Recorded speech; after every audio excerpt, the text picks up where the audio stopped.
Might give it one more minute.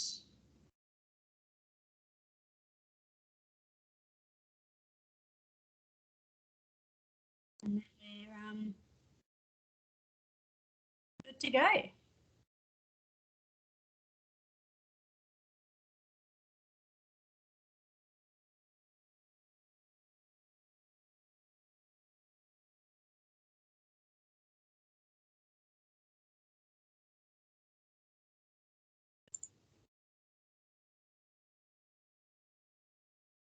Okay, can everybody hear me? I hope we're all good. Fantastic. Okay, everybody.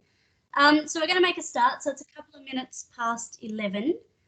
So I hope everybody's well and you've got a cup of tea and you're all looking forward to listening to some amazing organisations who have done some amazing work.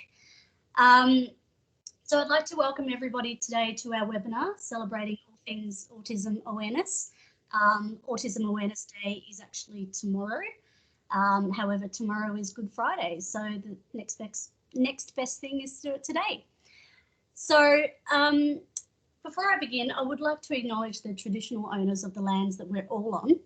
I'm actually on the lands of the Taungurung people, which is in northeastern Victoria, up in Mansfield. And I pay my respects to Aboriginal people, past, present and emerging. And I wish to extend that respect to anyone who is with us today who is Aboriginal. And I also wish to acknowledge that we are all on stolen land and sovereignty was never ceded. So those who don't know me, my name's Samantha Lilly. I joined the Diversity and Inclusion team at Sport and Recreation Victoria in October. It's been a whirlwind, but it's been absolutely fantastic. So I am currently completing my Masters of Disability and Inclusion at Deakin University, and I am really fortunate to be overseeing the last components of the Autism Project, which was previously conducted by Sean, who I'm sure most of you know. Although the funding is coming to a close, so the funding will be finishing for those organisations in end of the financial year. This is actually a really good opportunity to network and I guess hold hands and take this forward. So we're going to now shape further communities of practice and move forward with some learnings and some collaboration and understanding moving forward. Now, I will be sending a survey at the end of this, and this is a really good opportunity for all of you to actually, I guess, contribute to what you would like to see moving forwards. So what you would like to discuss, what your challenges are, and how we can assist in that collaboration and learning. So thank you very much for attending today. It's a really special event, and we're going to celebrate and I guess learn, which I think is the most important thing, from each other, and learn about some strategies to support and enable inclusion for people with autism spectrum disorder. And Autism Awareness Day, it's I guess celebrated by the United Nations Convention for the Rights of Persons with Disabilities, in which Australia is a signatory. But it's also, it aims to put a spotlight on the hurdles that people with autism and others living with autism face every day. In 2017, a parliamentary inquiry into services for people with autism spectrum disorder identified that participation and community sporting and cultural activities are vital. The inquiry found inclusion contributes to the prevention of social isolation and discrimination whilst increasing social capacity, health and wellbeing. So some of the recommendations that were made directly link to sport and recreation, which brings us here today. So today we're going to hear from organisations who received funding to build their capacity, including those with autism, as well as several different perspectives. So what we're going to cover today is as follows. We're going to hear from these amazing organisations and a committee member from the AAA Play Disability Advisory Committee. And most importantly, at the end, we're going to have 10 minutes for questions. So I encourage you to think critically, and you will have an opportunity to ask questions. We will try to get through as many as we can. So just some information before we get on to our first presentation, which is hockey. This session is being recorded. The recording has started. If you have any problems with this, please contact myself or Caitlin Frawley. You should all be on mute as per how we set up this event. So the presenters should be able to, will be unmuted by Caitlin or myself. The chat function is available. Please use this throughout. And if you wish, we can save the chat if there's any wonderful pearls of wisdom. And like I mentioned earlier, there will be a survey and several resources sent to all attendees upon conclusion of the session. So without further ado, I wish to invite Hockey to come and share their amazing work. Michaela, I think it's you. Perfect. Thank you, everyone. Thank you, Sam, and hello, everyone. My name is Michaela Cook. I go by the pronouns she and her. And yeah, we were very lucky to be funded by SRV back in 2019 to increase our opportunities to be able to get people playing hockey with multiple disabilities, as well as people with autism. Just sorry, I need to figure out how I don't think I can share my screen. Oh no, here we go. I was going to say I can share it for you if not. That's okay. Can we see that? Oh, perfect.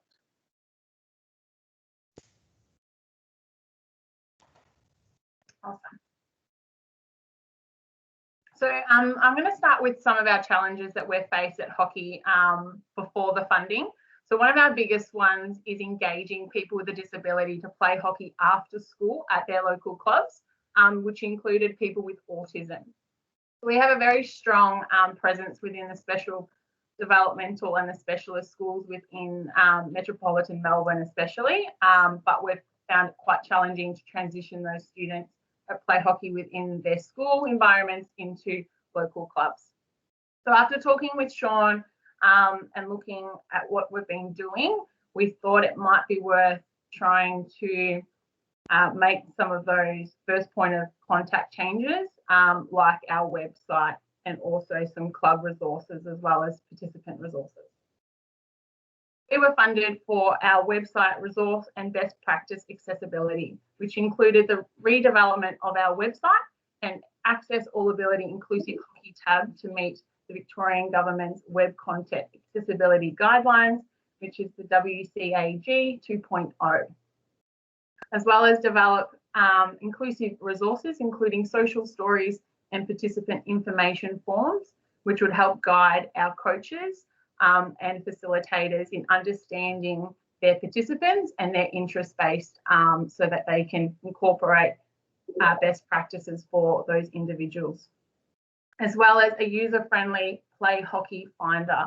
So what we found is our clubs weren't able to showcase their different accessible functions and their resources that they have at Clubland.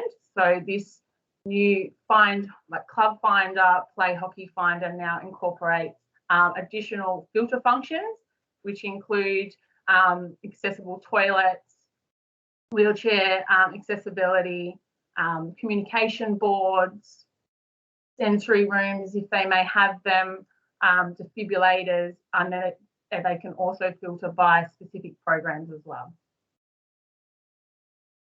And to be able to do this, we engaged with a few different stakeholders of ours, so Revolutionise Sport, and they're our platform supplier, as well as competition structures, things like that. Our national sporting organisation or sporting body, Hockey Australia, as well as Sport and Rec Victoria and Scope helped us a lot with our development of our resources. So the outcomes were quite successful even throughout COVID. I think COVID actually gave us a little bit of a helping hand to be able to utilise that time we had to actually deliver on our project. So we were successful in developing our Play Hockey Finder, which now can have additional filter functions for prospective members as well as current members to find different programs as well as clubs and facilities that suit and meet their needs, as well as our accessibility widget. Now, hopefully this video works, which just sort of showcases a little bit more about what this accessible widget is. Is that coming up or not? I won't have to. Michaela, we can't see your video. Is there a video playing? Yeah, it's all right. I'll 1 second. I'll stop sharing.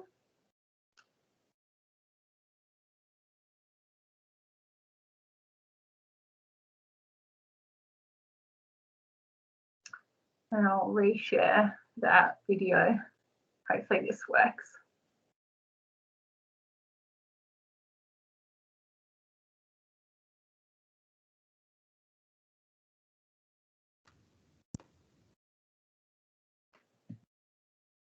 Yep, we're working. There's just no sound. Oh, that's okay. It's only just a little bit of a jingle. So this just explains, I guess, what this accessibility widget is.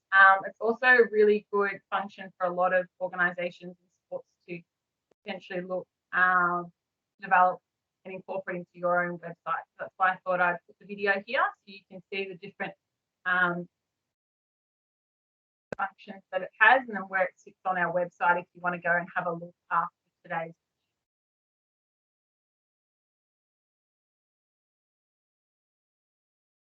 Perfect.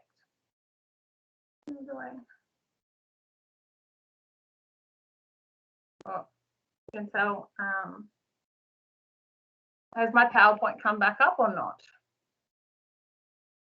Not yet. I think you have to stop sharing and then reshare, perhaps.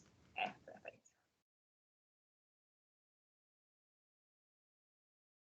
Reshare now.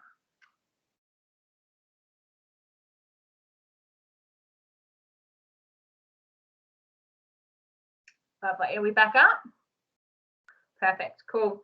So I'll continue with some of the more outcomes that we were able to deliver on, which was our access all ability inclusive hockey tab, which now includes a graphic which for our potential participants to understand the pathway that they may like to take up. So from more social modified versions through to our traditional formats as well. And on this page, we've also included our resources. So our programs, information for parents, as well as our player information form, which can be downloaded directly from our website for our coaches to gain a greater understanding of the participants' needs and also interests, as well as our different social stories that we developed thanks to the support at Scope. So what is hockey? Rules of hockey matches, and then also going to inter-school hockey, which is going to help a lot of our specialist and special developmental schools in delivering this social story leading into their inter-school hockey competitions for their students. And finally, just a few next steps for Hockey Victoria. Now that we've got some of our fundamentals in place, our next steps is to deliver some coaching people with autism workshops for our clubs as well as our casual workforce, pilot some hockey programs for people with autism spectrum disorder, as well as engage and showcase some of our current members with autism. So we're aware of quite a few members with autism. However, we're just waiting to be able to have those fundamentals behind us so that they feel supported in sharing and showcasing their stories in playing hockey. That's all from me. Thank you everyone for having me. Happy Autism Acceptance Awareness Day tomorrow as well as month throughout all of April. And one of my favourite little quotes to leave you all with is see the able and not the label. Thank you everyone. And thanks, Sam. Thank you so much, Michaela. And I think I found my new favourite quote. So fantastic. Thank you. No worries. Okay. So we're now going to hear from Tennis, who have also done some fantastic work. If you wish to either speak or share your screen, it's entirely up to you. Beautiful. Thanks, Samantha. Hi, everyone. My name's Danny Lowison, and I'm the inclusion lead at Tennis Victoria. My preferred pronouns as she, her. Sorry if you can hear my dog in the background. This is a life working from home, isn't it? But we're going to hear from some amazing sports today and organisations, and it was great to hear what hockey has done as well. But with permission of Samantha, I'm going to take a bit of a different tact, knowing that there are going to be a lot of similarities within our projects. And what I was hoping to use my 5 minutes to talk about was the impact of initiatives such as this that are perhaps wider than the original project scope. So what we did is that we recognised that our professional tennis coaches are often the face and the first experience right through the performance pathway and have a massive impact on our players. And therefore, we saw the importance of using our funding towards creating a coach resource. Further to that, from feedback from coaches and also further to the Monash University evaluation that we're fortunate to be a part of, we developed some tennis-specific communication tools with focus groups, including players or people with lived experience, players, parents, teachers, staff as well. But as mentioned, what I want to talk about is the wider impact. So as mentioned, we saw coaches as really valuable to what we were trying to achieve. And then we linked in with our Tennis Australia coach education team. So we're fortunate within tennis to have a great working relationship with our national body.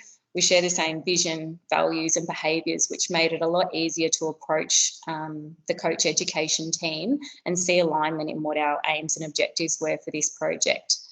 The wider impact of that was our state funding from Sport and Recreation Victoria was now going to have a national impact, as this resource would be available to coaches nationally, not just within Victoria, which was fantastic. And two was that thanks to in-kind support from the Tennis Australia education team, who looked after content build through a co-design process, who looked after filming and editing and building the module itself, is that we were able to reallocate some of our funding, which was also great. But wider than that as well, is that this initiative not only helped our coach education team get a greater level of awareness, as we're celebrating tomorrow, awareness and understanding of autism, but of inclusion more widely. They really early in the process recognised that this was a massive gap in the education that's currently provided to our coaches. And what we're seeing now from the impact of this project is an inclusion lens on the rest of the education content that they produce. So whilst in some cases it might be we need separate education around certain areas, they're also looking at it with a lens of inclusion across our, standard coach education and courses as well, which has been sensational and a bit of a cultural change for that unit at least. As mentioned, we're also in the process of, or we have built some communication tools, and that's had a similar effect where we've involved our, customer focus or coach and club facing staff, and our club development officers and our coach leaders and our coach development team who look after the face-to-face courses that our coaches do.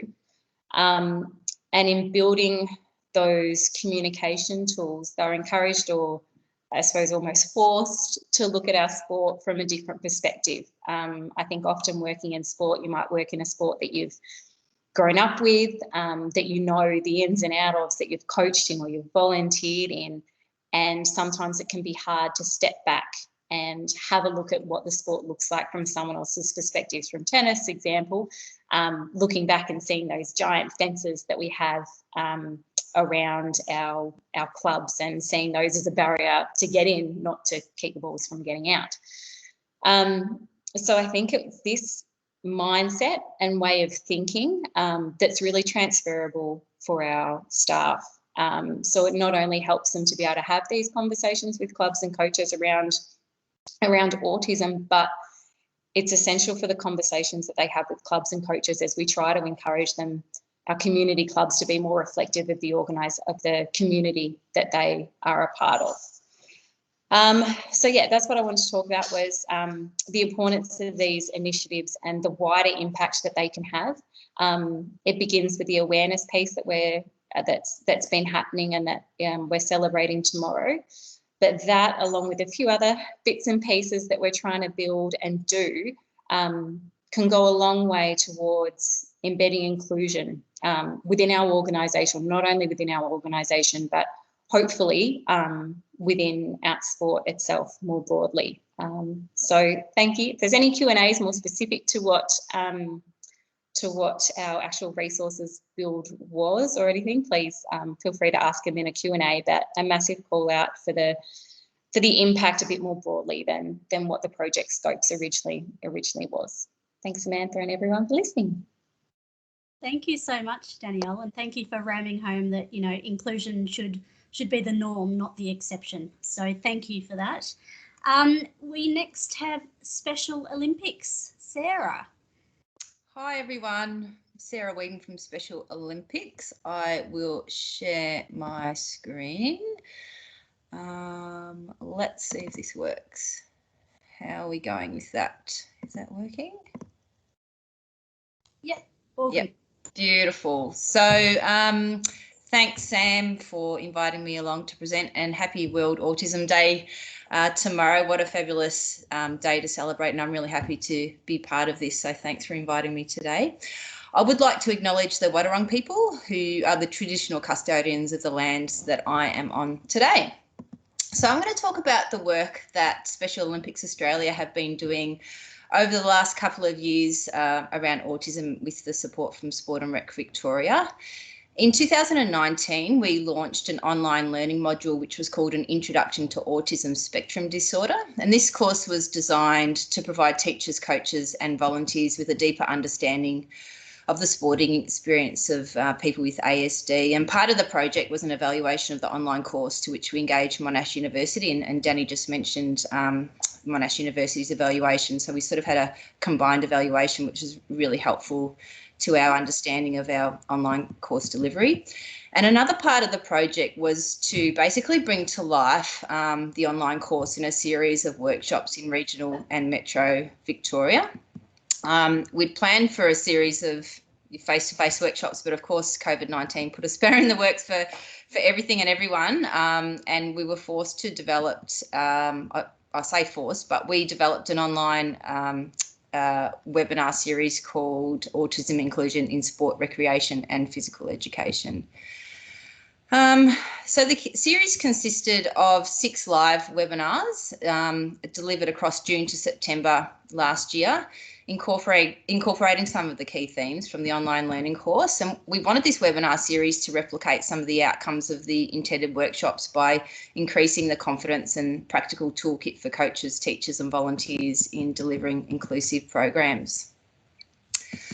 So we sought to present a combination of lived experience of autism with the practical applications in sport and physical education, but also a perspective outside of sport in just everyday life. And we wanted this to be supported by evidence-based practice. So we were able to collaborate with 17 presenters from 13 inclusive organisations, and we sort of blew our own socks off with over 2,000 registrations for this webinar series. We had some distinct cohorts who engaged in this series. So teachers were our highest engaged cohort, with PE teachers making up about 20% of our entire webinar audience. But it's really interesting to note that generalist or mainstream teachers also wanted to engage in this series. The second and third cohorts were clearly sports coaches and sports administrators, and we also had a cohort of allied health workers, so physiotherapists and OTs, wanting to engage in the information. Of course, Victoria was where most of our audience resided, but it's interesting to note that 12% of our audience members were from outside of Australia. And we think this is probably attributed to the Special Olympics International Network and the thirst for learning around that. And it's probably important to note that Special Olympics are leading the charge in autism inclusion across the whole Special Olympics movement. So we feel like we're in a really good position to influence and make change within the international Special Olympics movement, so bigger than Victoria and Australia. Throughout an evaluation process that we conducted, we were able to establish a number of key learnings, and these were similar key learnings to the learnings that Monash University found in their evaluation of our online learning course. So the key learnings that people identified as were having a better understanding of ASD, and insight into the communication strategies they could use in their practice. So things like using visual stories and visual schedules and communication cards. Understanding the importance of the individual in order to offer the best support and learning. And lastly, the understanding of inclusion fundamentals. So what does inclusion mean? And I think the lived experience provided by the number of presenters with autism was a really valuable approach here. Really importantly, our evaluation was able to identify the current challenges, and these are the things that are really shaping our work at Special Olympics Australia. So we found that it was a clear view that although coaches or teachers, individual coaches or teachers may be well equipped and well knowledge to support their students or participants with ASD, the challenges was with other coaches, other families, students and teachers and general public who lacked an understanding of ASD, and thus this remained a barrier and a challenge to fully supporting people with ASD in class, clubs or programs. We also found that there's still a limited understanding of person-centred approach, and I think this links back to understanding inclusion fundamentals. And as Elise Muller, one of the presenters with lived experience in the webinar series, says, inclusion does not mean everyone doing the same thing, and that has really stuck with me. Another challenge was attracting people with disability to programs, and I suspect there's still a lot of work to be done around the types of programming using user-centred design, linking to ASD networks, providing effective communication tools and offering the right experience to attract people with ASD to programs. And I feel like there's a lot of re-education that probably needs to be done around, we'll just simply put on a program, put it out there and see if anyone turns up. We were able to understand quite clearly that there is a struggle for teachers and coaches to be able to support the needs of individuals within their group or their class, or a number of individuals, while also meeting the learning needs of all the class, all of the students, all the groups. So that's still a very strong challenge that came through. And we've used this information to support both coaches and teachers with some resources, which I'll talk about in a minute, but these are currently being developed. And lastly, there was a strong indication that there's a need for additional knowledge and support. And it's something I think as a group, as a collective, we can't stop. We really need to continue this this work in the wider sector and in partnership with each other. I think that will have a really big impact. We received some great feedback about the webinar series, and although generally we all have Zoom fatigue, we think the webinars are an appropriate and effective learning tool. And we will continue to do webinars in the future to deliver effective learning. And also the webinars provide us with a whole stack of data to be better informed and supported, and to be able to support our audience in the learning that they need. So we're going to continue with some webinars, hopefully this year and next year. The webinar series saw a marked flow to the increase of registered users on our online learning platform, which is SOA Learn. So within a 6-month period in and around the webinar series, we had an increase of over 1,500 users to the platform, and that number's still rising. And that was reflected in all our learning offerings. So we have 4 main learning offerings or courses at on SOA Learn, and you can see that the online learning course in Introduction to Autism Spectrum Disorder and the webinar series, which we made accessible online, had the biggest hits on SOA Learn. So the webinar series, along with Monash Uni's evaluation of our online course, has really significantly shaped the current work that we're doing around resource development, messaging and program. And as I already mentioned, we're leading the charge within the Special Olympics movement globally to have autism fully included and integrated into the movement. We've worked with Gymnastics Victoria and are hosting their autism-specific online learning module on our website, but I think Carolyn Bell from Gymnastics Vic is going to talk to that a bit later on.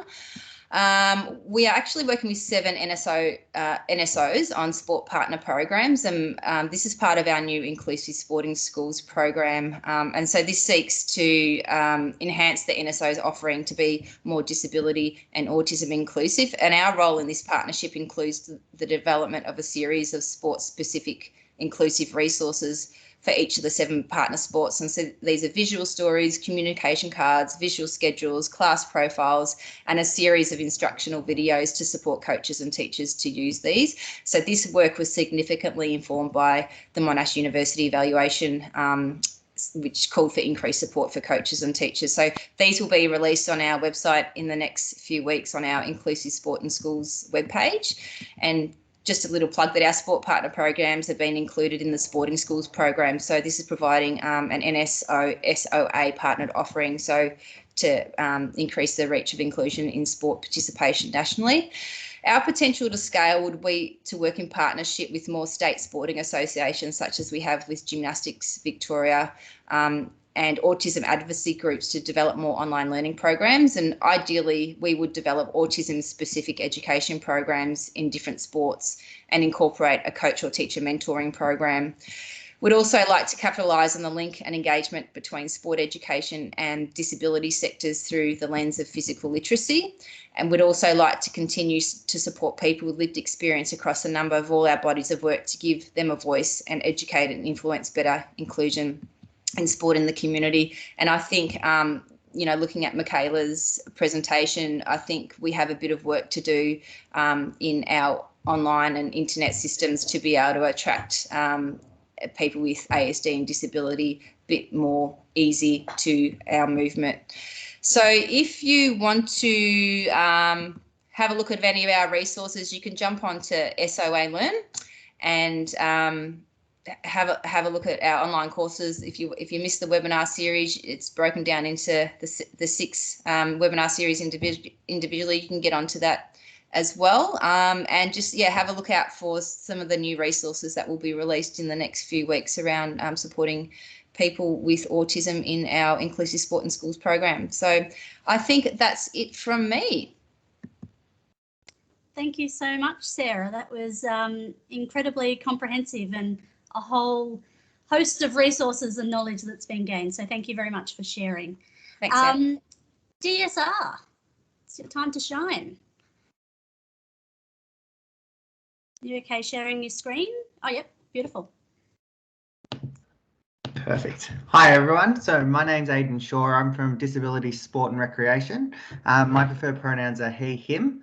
I'm someone that naturally talks fast, so I'm hoping I can fit this within the 5 minutes, but just a little bit of context. So our organisation, we went through a strategic review last year and released a new strategic plan. So we're a generalised disability sport organisation focusing on better choice, access, participation for all Victorians with disability. In the past, we really focused on physical disability, and I'm going to talk through, I guess, a transition from our organisation from focusing on physical disability to really supporting the sector.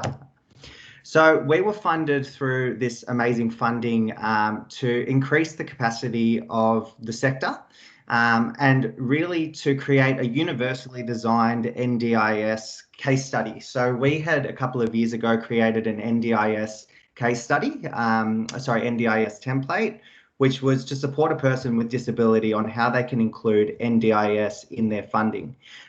So this was really to build on that, but also to create a collation of case studies that we can then present to the sector and really learn from that. And our second project was to work with some smaller grassroots organisations to build their capacity.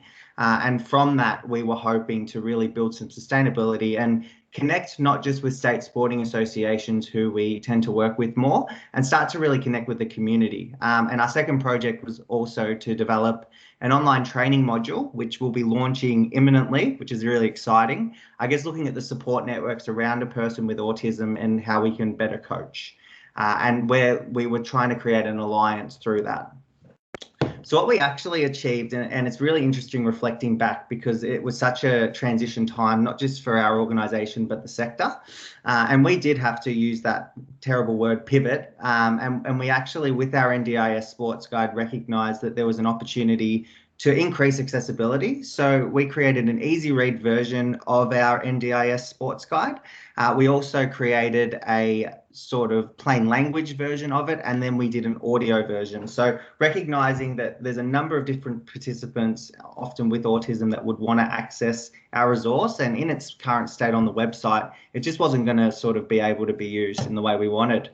This NDIS case study template was actually completed sort of mid last year, which was right ahead of schedule, which was great. But we ran into a bit of an issue with, we couldn't really launch it because the way NDIS was operating was every year that there'd be a change for participants. And what we worked out was we're better off launching it this year as sport's starting to re-engage so that we can really capture people. So I'm going to be reaching out to everyone on this call over the next few weeks to sort of help us promote this. And we're really hoping this becomes something that is for the sector's benefit, where it's a self-fill out template that people with a disability can fill out to show why they've been or where they've been successful in being funded for sport and recreation, but also if they haven't been as well. And that's sometimes just as much of an issue.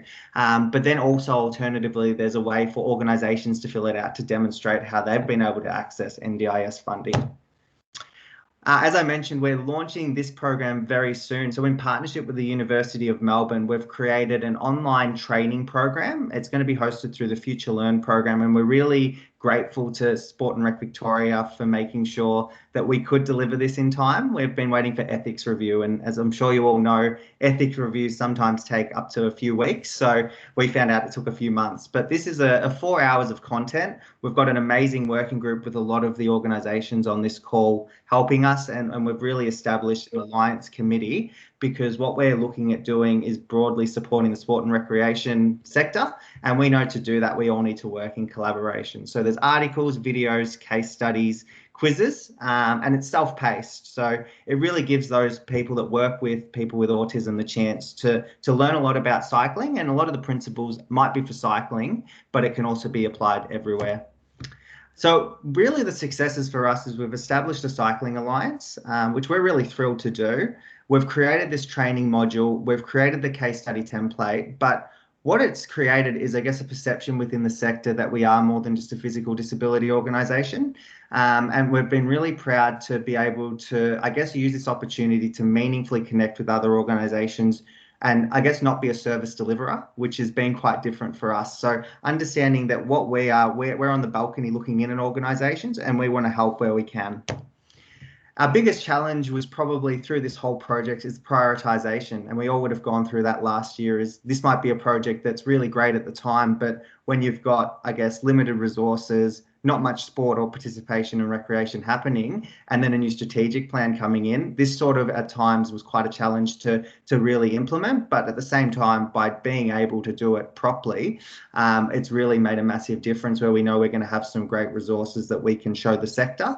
And the other component was the external influence. So other organisations that, for example, the ethics committee, we were ready to go from maybe December with this template and launching the case study template and our module, but waiting for an ethics committee meant it was sort of out of our control. The future for us, I guess, and I like these images because the case study template that we're going to have is, as I've said, it's more for the sector. It's about us compiling the real success stories and then hopefully providing back to everyone where their people are getting funded, why they're getting funded, and how they're getting funded. We're also hoping with this training module to have 450 unique completions in 3 months. And from an organisation point of view, we just want to really develop a larger alliance, not just looking at cycling, but really aligning organisations and people with a disability to our vision of improved choice, access and participation. And we want to create a movement for change. So we're looking at, I guess, changing our membership to be more accessible and really creating a voice for advocacy, and that's my timer going off for 5 minutes. But obviously really want to connect with everyone here. We encourage you to become members of us. We've got some great campaigns that Sam's going to send out, and just thank you for listening, and I'd love to hear more about some of these great programs and initiatives. Thanks, Sam. Thank you so much, Aidan. And as Aidan mentioned, I will be sending some resources out afterwards. Golf, it's now your time. Thank you, Sam. I'll just share my screen quickly. Yeah. Hopefully. All right. Beautiful. Does everyone can see that? Yes, we can. Thank Okay, you. perfect. Seems my computer is freezing slightly, but that's okay. We might go from here. We do need to get our skates on. Yes, I know. That's okay. My name's Joanna. I'm the Education and Training Coordinator at Golf Australia. And I'm Sabrina Iwella, the Participation Officer for Inclusion, and our pronouns are she, her. Thank you for inviting us to share today, and happy Autism Awareness Day to everyone for tomorrow. So yeah, just a really quick outline of the project that we completed using the Together More Active funding. We've developed our Community Instructor All Abilities Accreditation module to increase our workforce capacity and confidence in delivering our My Golf and Get Into Golf programs to beginner golfers with disability. Interactive and engaging online module that you can see here, this is just the first page. It was developed as a learning path to our general community instructor accreditation. Our community instructors are our volunteer workforce in addition to our PGA professional coacher workforce, and they're primarily volunteers, as I mentioned, and they can gain an online accreditation to deliver our key program streams, My Golf, our school program, and Get Into Golf. So the module covers those key areas. I won't read through them all. You can all see them on screen. But we use a lot of the funding to engage an e-learning courseware developer, Mind Atlas, that helped us to develop this engaging module.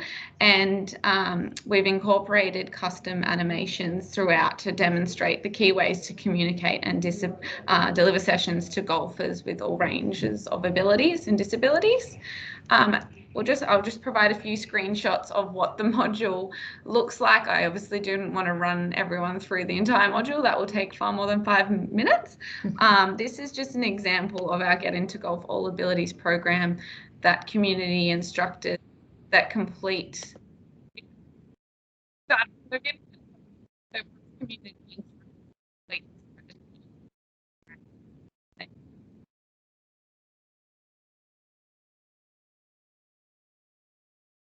it up there. Don't want to take up too much time. But yeah, this is available on our Golf Australia website if anyone wants to see any more information about the Get Into Golf and My Golf All Abilities programs. Yep. Just hand over to the next screen. So some of the challenges, we have a workforce of approximately 150 All Abilities coaches that could deliver our My Golf and Get Into Golf All Abilities programs. This isn't really enough to provide program offerings in a wide range of locations, so we wanted to extend this and broaden our reach in being able to offer this program far and wide. So therefore, we needed to educate our current workforce of community instructors and recruit some key people who have experience working with people with disability. So our successes so far since launching our module just in October last year, we've had over 70 community instructors register, with 40 that have successfully accredited. This has enabled us to grow our All Abilities program offerings nationally. So our My Golf All Abilities program prior to launch, we only had about 40 running nationally, and that's grown to 80 already since October. And Get Into Golf is our new adult beginner program that only launched itself in July last year, and we only had one All Abilities program offering prior to October, and we now have 35 programs running nationally. I don't have participant numbers on hand for you at the moment, but we can definitely send those through. I think another key success has been our collaboration, as Sarah mentioned before, with Special Olympics in the sporting school space. This All Abilities community instructor accreditation is now available so that our community instructors can deliver the My Golf for All program, our sport partner program with Special Olympics. So again, just creating more capacity and a program offering for students that don't feel comfortable in mainstream programs, and that they have access to a series of resources developed, the coaches do, by Special Olympics. So that's a really exciting opportunity that's been rolled out as of term 2. So we're really keen to see how that goes. So to continue this work, we will look to broaden our promotion of this specialised All Abilities accreditation and connect with disability service providers to continue to build capacity and build our workforce of coaches. We'll share case studies of success stories of community instructors who have obtained this accreditation and successfully delivering programs to provide a pathway for people of all abilities. And we'll provide additional practical training and mentoring opportunities from our well-practiced PGA professionals. From us, we just wanted to keep it short and sweet, to keep within the 5 minutes. Thank you for having us again. Thank you. Thank you so much. That was fantastic. In the interest of time, let's throw to AFL. Thanks, Samantha. Thanks all. I know I'm weary of time, so we'll try and go through everything as quick as possible. But thanks, Samantha, and the SRB team for organising, and happy World Autism Day, Autism Awareness Day for tomorrow, everyone. I think it's a great opportunity to hear about the great work being done in this space, and hopefully, we can all connect in person at some point in the year. So, I guess just by way of introduction, my name is Nish Moses, and I'm the Schools Diversity and Inclusion Manager for AFL Victoria, and I have Tim Neild with me. So some of you will be probably familiar with Tim as he's been around in this space for a little while, and I'll let him explain his role. But today we'll just briefly go through, I guess, our partnerships with the SRB within the disability and in particular the autism space, and some of the programs we've developed and where it's led to, and some of the outcomes I guess we've achieved through this. So, and I'll also touch on some of the opportunities moving forward, obviously with last year being postponed a bit. So I'll hand it over to Tim to give a bit of a background on some of the programs and where it's led to, and I'll wrap it up with a bit moving forward around some of the opportunities. So I'll hand it across to you, Tim. Thanks, Nish, and good morning, everyone. And I'll fly through it so we can try and make up some time. But as Nish said, I'm the Disability Inclusion Manager at the AFL, and my role sort of heavily focused on participation and programming across the country is one half, and the other half is how we can get the rest of the business engaging in disability. So I guess just quickly, the challenges side is the embedding piece and how we can achieve that. So we've gone through a bit of a restructure, and there is a bigger focus on that. So that's our challenge now, is that everyone has that disability inclusion lens on everything they do.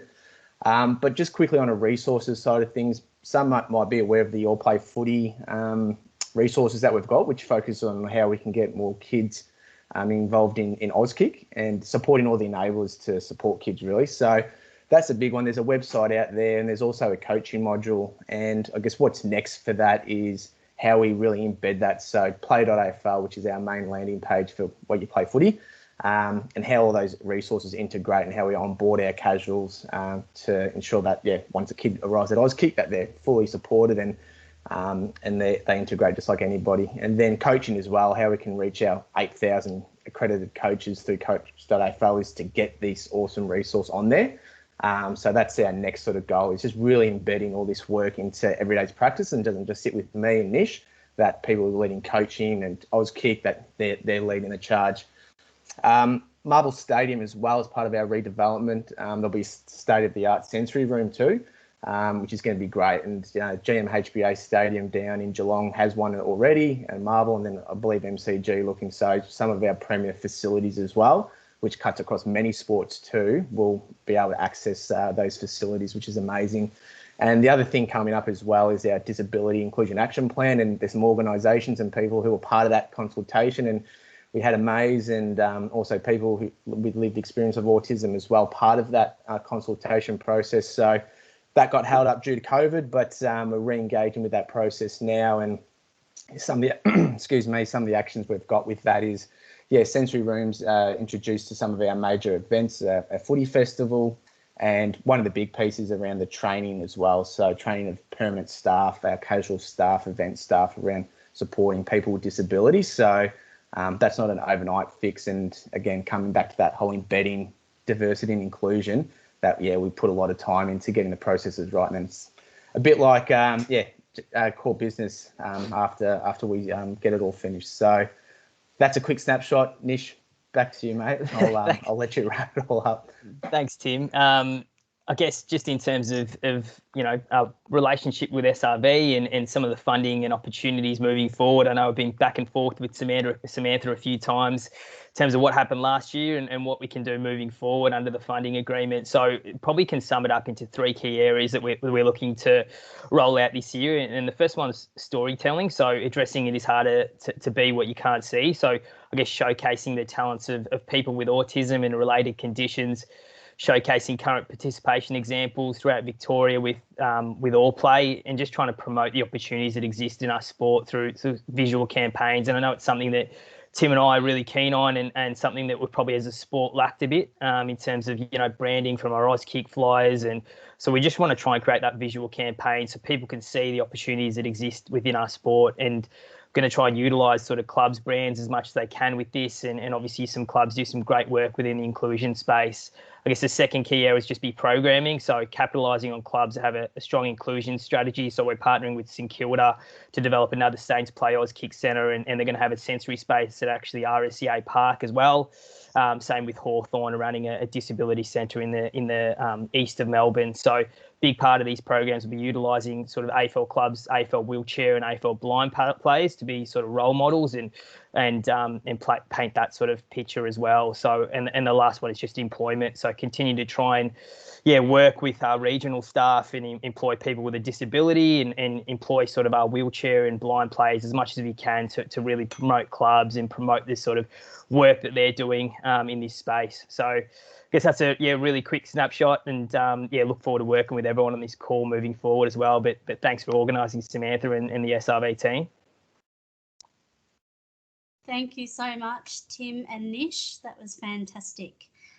We now have gymnastics. Carolyn. Hi, everyone. I'll quickly get my screen up for you.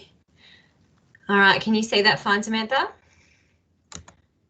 I can't see what you're sharing. Has that come up? Not yet. Oh, yes, it has now for me. Beautiful. All right. Well, hopefully everyone can see that. Like everyone else, I'll try and get through this as quick as possible to make up some time. I'm Carolyn Bell. I'm the Inclusion and Programs Manager at Gymnastics Victoria, and my preferred pronouns are she and her. Quick acknowledgement of country. I acknowledge the traditional owners of the lands on which we meet and pay our respects to their elders past, present and emerging. I'll give you a quick background on the benefits of gymnastics. So gymnastics develops the fundamental movement and focuses on fine motor skills, gross motor skills, so balance, coordination, flexibility and all of that. Also helps with social skills, so listening, taking direction, waiting turns and all of those things. So with the funding, Gymnastics Victoria were able to help several gymnastics clubs pilot an autism gymnastics-specific program. We're also able to support some sensory friendly come and try sessions at several gymnastics clubs. These sessions were run at quieter times of the day with dim lighting. Our resources also helped deliver coach workshops, which I'll touch on later in this piece. We're also able to showcase our work with autism in gymnastics at several disability events throughout the year. With some of the funding, we ran an All Abilities photo competition last year in the month of April, just as COVID was really taking hold in Melbourne. The competition allowed us to raise awareness of inclusion opportunities in gymnastics with the hashtag GV for everybody, and you'll see some of the photos featured throughout my presentation today. We were also able to utilise some of the funding to create visual communication cards with the help of Megan Wilson and Cara Small from Step by Step Psychology. And we also created storyboards as well. These aids were delivered to all of our gymnastics clubs as part of the 2019 affiliation pack, along with instructions on how to use them. They're also utilised now in our Intro to Inclusion workshop with a bit of greater in-depth showing of how to use these aids. With the additional help from Megan and Cara Small, they created a Creating a Positive Experience in Gymnastics for Participants with Autism workshop. This 2-hour workshop was delivered in gymnastics clubs throughout the state and provides an overview of ASD conditions and behaviour and practical tools and strategies for coaches to utilise in a gymnastics environment. As Sarah mentioned before, this has now been transformed into an online workshop and is available through the Special Olympics Australia website and their SOA Learn platform. We were able to take the learnings from the face-to-face workshop and put them into an online setting to make it much more accessible to our coaches, especially to those in regional areas. We've also utilised some of the funding for a Melbourne University research project. So this research project will explore experiences of families who have children with autism and how they've accessed gymnastics programs in the past or presently. The survey, we're hoping to identify any barriers that families have experienced in accessing gymnastics for their child.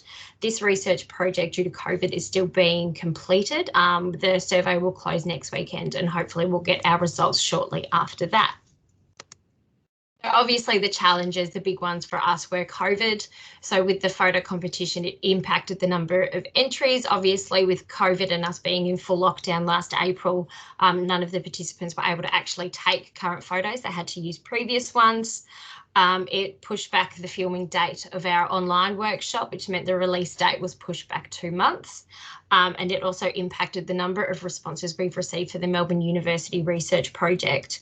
During lockdown, Gymnastics Victoria reduced the amount of communications to clubs and members, which negatively impacted the number of survey results we received. So 7 gymnastics clubs were supported in delivering of pilot programs and various sensory events, 17 entries into our All Abilities photo competition. We have 120 plus gymnastics clubs utilising the visual communication cards they received. We had 10 creative positive experiences in gymnastics for children face-to-face workshops delivered across the state, and we've had 78 people so far engaged with the online workshop through SOA Learn. So what's next for us? We'll get the results from the Melbourne University research project and hopefully be able to implement our learnings at club level. We'll continue to provide the communication aids to all new affiliating clubs with Gymnastics Victoria. The online and face-to-face workshops will remain available for all clubs, and we'll continue to work with gymnastics clubs across the state to help people access gymnastics. That is me all done. That was amazing. Stop sharing my screen. Thank you so much. All right, so we're now going to hear from Tony, and Tony will tell us a bit about himself, but Tony's a member of the AAA Advisory Committee, and we'll share a little bit about his story, and following that we will throw to questions. I am very conscious that it's 12 o'clock in 2 minutes, and I did say this would finish at 12. Which is no one's fault. That's just the way these things happen when there's such juicy, amazing information. So you're welcome to stay on, and we will get to some questions. Absolutely. This is also being recorded, so it will be available on the AAA Play website, etc.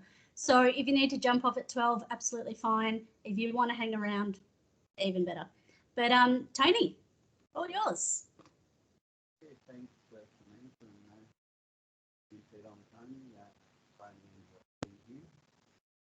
Tony, we're going to have to get you to either yell or crank up your microphone, I'm afraid. Yeah, I can't crank up the microphone. That's not possible. So hopefully you can hear me. Very, very soft. That's all right. I'll turn video off. I'll try something. All right. So how's that I don't know about anyone else, but you're incredibly soft. But let's persevere and we'll see how we go. See if you can yell, and we'll see how we go. That any better? Yeah, not working. Yeah, sorry, I'm going to have to persist with this. It's not quite working how I wanted, but yeah, I'd like to acknowledge the traditional owners of the country on which we meet out here at Jajarurrung land here in Bendigo. Their elders, past, present and emerging. Anyway, I'm an athlete. I'm competing track and field in able-bodied masters. And I just discovered I'm actually ranked number 7 over 100 metres in Athletics Victoria competition this year. I joined up with the AAA Play Disability Advisory Group. That was in part I'd been involved with AAA Play. I became an ambassador a couple of years ago. That was all through involvement in social media and wanting to further more inclusion in sport itself. So I've had a lot of good benefits out of sport. I wanted to have some input into this space because I can see a few gaps. I represent the cohort of people who live with a disability. I'm autistic myself, particularly ASD level 2, but I compete in mainstream sport sort of several decades ahead of where the programs are, it seems.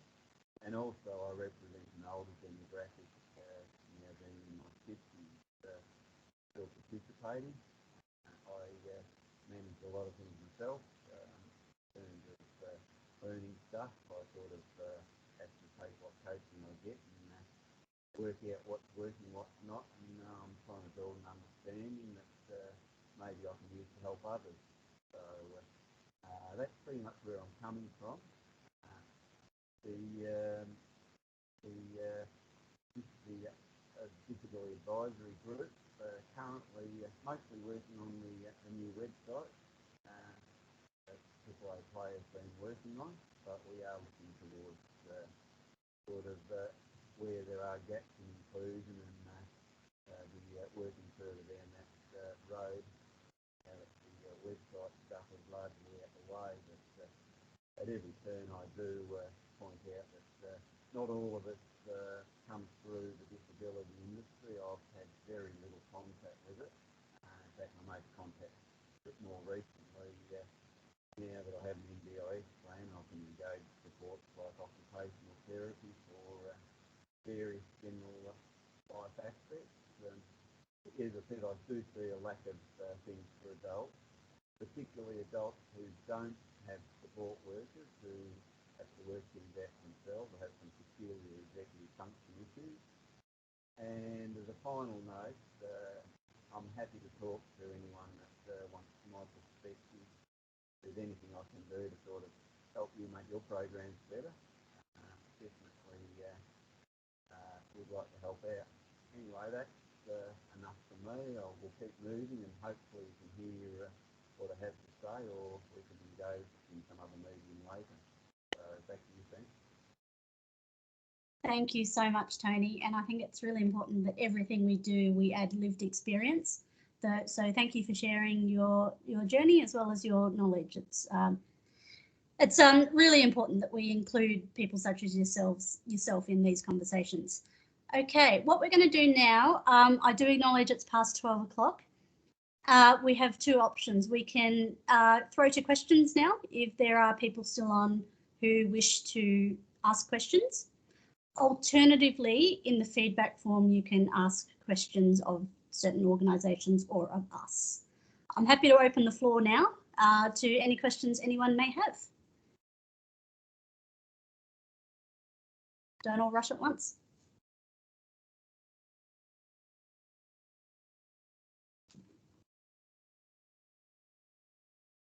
Yes, Sarah, let me unmute you.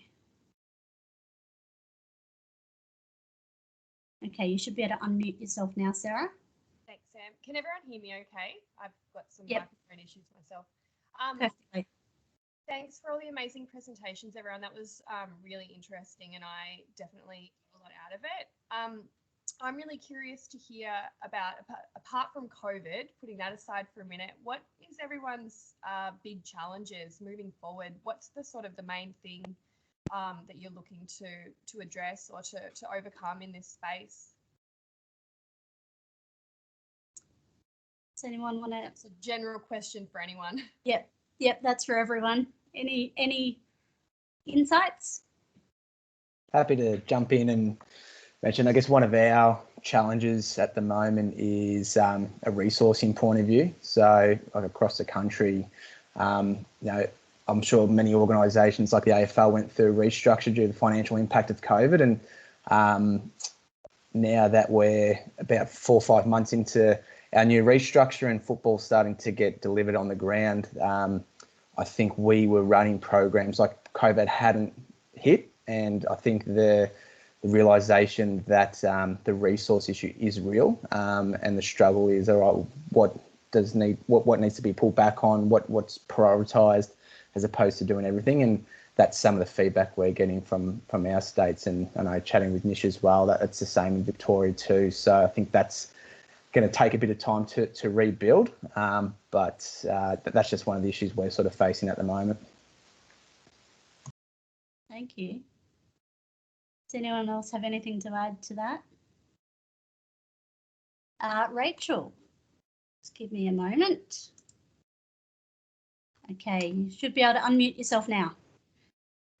Hi everyone, great to see and hear so many amazing projects. Yeah, broad question, and a number of you have mentioned engaging communities with lived experience. Just wanting to hear, yeah, again to the entire panel, any insights about how and challenges and benefits of engaging people with lived experience in your planning and program design.